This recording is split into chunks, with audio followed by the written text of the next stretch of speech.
며느리, 시집 보내기. 옛날 어느 마을에 홀어머니를 모시고 사는 대길이라는 총각이 있었습니다. 어렸을 때부터 동네에서 함께 자란 연자라는 낭자와 혼인을 한 달 앞두고 있는 대길이는 요즘 하루하루가 행복하기만 했습니다. 대길이는 아침 일찍 한 짐 해온 나무를 장에 내다 팔고 집으로 돌아가는 길이었습니다. 그런데 맞은편에서 평소 절친한 친구 사이인 응삼이가 뛰어오며 대길이를 급하게 불렀습니다.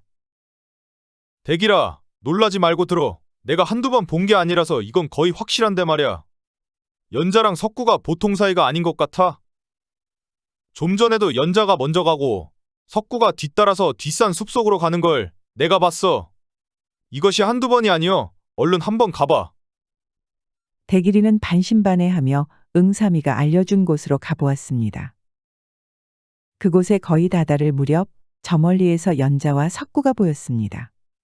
대길이는 급히 몸을 숨기고 말소리가 들릴 만한 곳까지 조심히 다가갔습니다.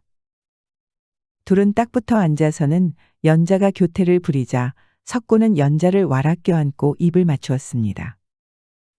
설마 하며 오면서도 응삼이가 잘못 본 것일 거라 생각했는데 연자와 석구의 미래를 직접 목격을 하고 나니 대길이는 피가 거꾸로 솟는 것 같았습니다.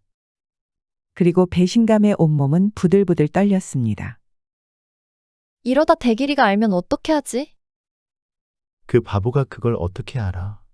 너 시집 간 뒤에도 우리 이렇게 가끔 만나자. 연자 너는 신랑이 둘이라 재미가 좋을 거야. 혼인 후에도 만나자는 연자와 석구의 대화를 들으니 대길이는 참았던 울분이 입 밖으로 터져나왔습니다. 그 소리에 연자와 석구는 화들짝 놀라며 서로 떨어졌습니다. 잠깐! 이거 무슨 소리지? 아직도 거친 숨을 몰아쉬던 석구가 소리가 난 쪽을 노려보자 대길이는 어쩔 수 없이 앞으로 나섰습니다. 석구는 너무 놀라 입을 다물지 못했고 파랗게 질린 연자는 석구의 등 뒤로 몸을 숨기기 바빴습니다. 대길이는 말없이 두 사람을 번갈아서 몇 번을 보더니 드디어 입을 열었습니다. 그래, 석구야. 나한테 더 이상 바보짓 하지 말라고 하늘이 나를 이리로 보내신 모양이다.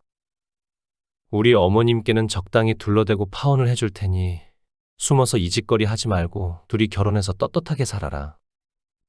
만약 너희 둘이 짝이 안 된다면, 이게 다 그냥 불장난 같은 거였다면 그땐 내가 너희 둘을 절대 용서하지 않을 것이다. 대길이는 터질 듯한 분노를 간신히 억누르며 돌아섰습니다. 그토록 마음을 주었던 약혼녀와 어릴 적부터 형제처럼 같이 자라온 친구의 배신에 그의 가슴은 천갈래 만갈래로 찢어지는 것 같았습니다. 대길이는 정처 없이 한참을 걷다가 도착한 어느 강가에 앉아 아픈 가슴을 달래었습니다. 얼마나 시간이 지났는지 해는 벌써 지고 달이 높이 떠 있었습니다. 슬슬 집으로 돌아가려는데 어느 노인이 말을 걸어왔습니다. 거기 보이는 젊은이 무슨 일로 그렇게 수심에 빠져 있는가? 대길이가 돌아보니 평범한 차림에 온화한 미소를 띤 노인 한 명이 다가와 있었습니다. 안 그래도 누군가에게 하소연이라도 하고 싶었던 대길이는 오늘 있었던 일을 이 낯선 노인에게라도 후련하게 털어놓아야겠다고 생각하고 모두 얘기했습니다. 어차피 그 여인과 혼인했어 봐야 자네와 모두가 불행해졌을 것이네. 좋아하는 사람끼리 살게 해줘야 하고 말고 더 큰 불행을 막았다고 생각하게. 용서가 쉽지 않았겠지만 잘했네. 대길이의 얘기를 들은 노인은 감탄한 듯 연신 고개를 끄덕였습니다. 그리고는 이복에 내일 밤 자시에 이곳으로 다시 오게. 그럼 배를 대고 누군가 자네를 데리러 올 것이네. 그리고 무슨 일을 시키든 거부하지 말고 응하게. 그럼 좋은 일이 생길 것이네. 노인은 그렇게 알쏭달쏭한 말만을 남기고 떠났습니다. 다음 날 밤이 되었습니다. 대길이는 반신반의하며 강가로 나가보았습니다. 자시가 되자 과연 멀리 배 한 척이 보이기 시작했습니다.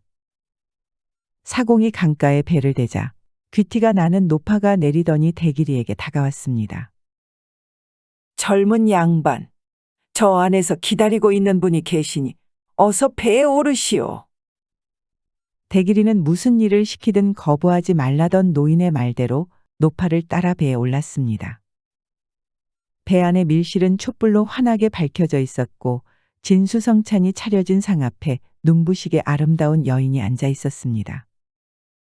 아시, 서방님 모셔왔습니다. 대길이를 데려다주고 노파는 나가버렸습니다. 그렇게 어리둥절하고 서 있는데 여인이 말을 걸었습니다. 서방님 이리로 앉으시지요. 대길이가 시키는 대로 자리에 앉자 여인은 그의 잔에 술을 따랐습니다. 쪽진 머리로 보아 유부녀가 분명한데 신방같이 꾸며놓은 방이며 신부처럼 행동하는 여인의 대길이는 어안이 벙벙할 뿐이었습니다. 서방님 오늘은 아무것도 묻지 마시고 저와 더불어 하룻밤을 즐기신 뒤에 내일은 모든 걸 깨끗하게 잊어주십시오. 그렇게만 하시면 됩니다. 부탁드립니다. 우선 술부터 받으시지요. 대길이는 영문도 모른 채 그저 여인이 따라주는 대로 술을 받아 마셨습니다. 한 잔, 두 잔, 대여섯 잔을 연거푸 마시고 나니 취기가 올랐습니다. 그리고 그 여인이 볼수록 더 예뻐 보였습니다. 술 기운에 대담해진 대길이는 에라 될 대로 되라는 심정으로 여인의 손을 덥석 잡았습니다.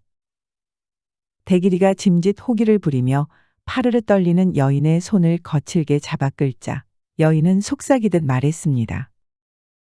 처음입니다, 저는. 뜻밖의 말을 듣고 놀라 주춤하는 대길이에게 그녀는 아무것도 묻지 말라는 듯 그의 품속에 안겼습니다. 그날 대길이는 난생 처음 느껴보는 황홀경에 취해 꿈 같은 하룻밤을 보냈습니다. 서방님 돌아갈 시간입니다. 대길이가 눈을 떠보니 날이 환하게 밝아오고 있었습니다. 혹여 언제 다시 만날 수 있겠소. 아쉬움에 젖은 채 바라보는 대길이의 시선을 외면하며 여인은 고개를 저었습니다. 부디 이번에 일은 잊어주시고 좋은 낭자를 아내로 맞이해 백년해로 하시어요. 여인도 이별이 서러운 듯 돌아앉은 그녀의 어깨가 흔들리고 있었습니다. 서두르세요. 곧 해가 뜹니다. 문 밖에서 다급하게 외치는 노파의 목소리를 듣고 대길이는 하는 수 없이 그곳에서 나올 수밖에 없었습니다. 그런 일이 있고 며칠이 지났습니다. 그날 이후 대길이는 아무 일도 손에 잡히지 않았습니다. 그 여인과의 재회를 꿈꾸며 밤마다 그녀와 만났던 강변을 미친 듯 헤매고 다녔지만 모두 허사였습니다. 두 번 다시 그 배도 그녀도 만날 수 없었습니다. 마치 도깨비에 홀린 것만 같았습니다. 그런 어느 날이었습니다. 대길이의 집 앞에 느닷없이 가마 한 채가 들어섰습니다. 마당에 가마를 내려놓더니 같이 온 노인이 말했습니다. 이 집 총각이 욕보인 청산과부를 데려왔으니 책임지십시오. 자세히 보니 대길이가 강변에서 만났던 바로 그 노인이었습니다. 옆에서 듣고 있던 대길이 어머니가 대길이의 등짝을 때리며 말했습니다. 아이고, 이놈아! 파혼을 한 것도 모자라. 남의 집 수절 과부를 건드려? 가슴이 철렁 내려앉은 듯 한탄을 하는 노모를 진정시키며 대길이는 노인을 방으로 모셨습니다. 자기가 사는 곳과 이름을 소개한 노인은 차분한 음성으로 찾아온 사연을 이야기하기 시작했습니다. 날 기억하시는가? 나에게 무슨 이야기를 들려줬었는지도 기억하겠지? 사실 나도 내 자식 혼인에 관한 가슴 아픈 이야기가 있네. 나한테 아들이 둘이 있었네. 그런데 마지가 장가를 든 날 신방에 들다가 그만 급사를 했네. 의원 말로는 심장마비라고 했지. 나는 그렇게 자식 잃은 슬픔에 한동안 힘들었고 또 죽은 아들도 불쌍했지.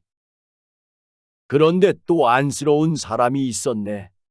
그건 신랑과 하룻밤도 같이 지내지 못한 채 청산과부가 된 새 며느리였다네. 재혼을 하라고 권해보았지만 굳이 마다하고 죽어도 우리 집 귀신이 되겠다며 수절을 한 지 3년이 되었다네. 노인은 대길이의 어머니를 보며 말했습니다. 일전에 강변에서 댁의 아드님을 만나보니 속도 깊고 마음이 착해 이 정도면 안심하고 내 며느리를 맡겨도 되겠다 싶더군요. 그래서 제가 꾀를 냈습니다. 하루는 며느리를 불러놓고 말했습니다. 최근 집안에 큰 손재가 생겨 내가 점을 한번 쳐보았다. 그런데 청산과부에게 살이 끼어 그렇다는 점괘를 받았다. 죄송스러워 어쩔 줄 몰라 하는 며느리한테 제가 몰아붙였습니다.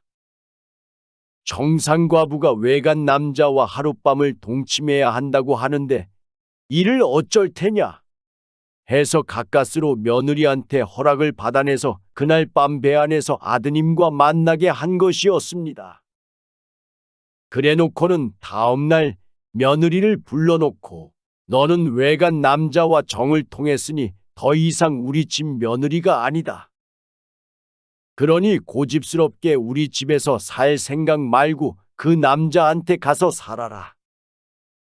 며느리인들 무슨 할 말이 있겠습니까? 아무리 시애비가 시킨 일이라 해도 정을 통한 것은 사실이니. 박노인은 유쾌하게 웃었습니다. 일이 이렇게 된 것입니다. 다행히 제가 본 대로 며느리도 아드님을 좋게 보았더군요. 그러니 천생연분인 줄 알고 혼례를 올리게 해 주십시오.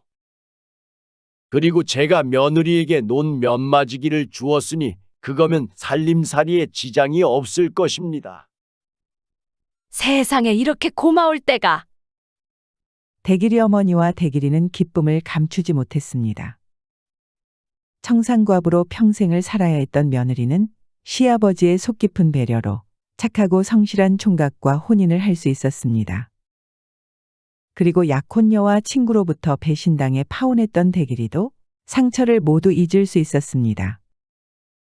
그렇게 슬픈 사연이 있는 두 사람이 만나 혼인해 한평생 서로를 끔찍히 아끼며 행복하게 잘 살았다고 합니다.